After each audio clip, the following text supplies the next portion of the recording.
அன்னை தமிழ் கதைகள் சேனலுக்கு உங்களை அன்புடன் வரவேற்கிறோம். இன்று நாம் பார்க்கப் போகும் ஆத்திச்சூடி கதை குணமது கைவிடேல். நன்மை தரக்கூடிய குணங்களை ஒருபோதும் கைவிடாதே. அவைதான் மனிதனை மதிப்புள்ளவராகவும் பிறருக்கு உதவக்கூடியவராகவும் ஆக்கும். இந்த உண்மையை உணர்த்தும் ஒரு அருமையான கதையை இப்போது கேட்போமா? அனைவருக்கும் வணக்கம். நான் உங்கள் கதை சொல்லும் நாயகன் ஜீவா முகேஷ். திருவாதிரபுரம் என்னும் அழகான ஊரில் அன்பு என்ற இளைஞன் வாழ்ந்தான்.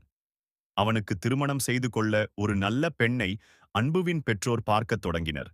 அவன் தந்தை 2 பெண்களைப் பற்றி கூறினார். 2 பெண்களும் அழகாக இருப்பார்கள். ஆனால் ஒரு பெண் சுயநலமும் அகந்தையும் கொண்டவள். மற்றொரு பெண் நல்ல மனமும் மரியாதையும் பரிவும் கொண்டவள். அன்பு குழப்பமடைந்தான்.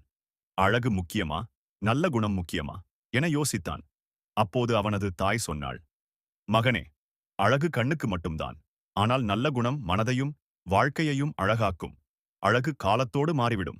ஆனால் குணம் ஒருபோதும் கைவிடாத செல்வம். அந்த வார்த்தைகள் அன்புவின் மனதை ஆழமாகத் தொட்டன. அவன் 2 பெண்களையும் நேரில் சந்தித்து பேச முடிவு செய்தான். முதல் பெண் அழகாக இருந்தாலும் தன்னை பற்றி மட்டுமே பெருமையாக பேசினாள். பிறரின் உணர்வுகளையும் தேவைகளையும் பற்றிய அக்கறை இல்லை. 2வது பெண் அதே அளவு அழகாக இருந்தாலும் அவளது கண்களில் பரிவும் குரலில் பணிவும் பிரதிபலித்தது.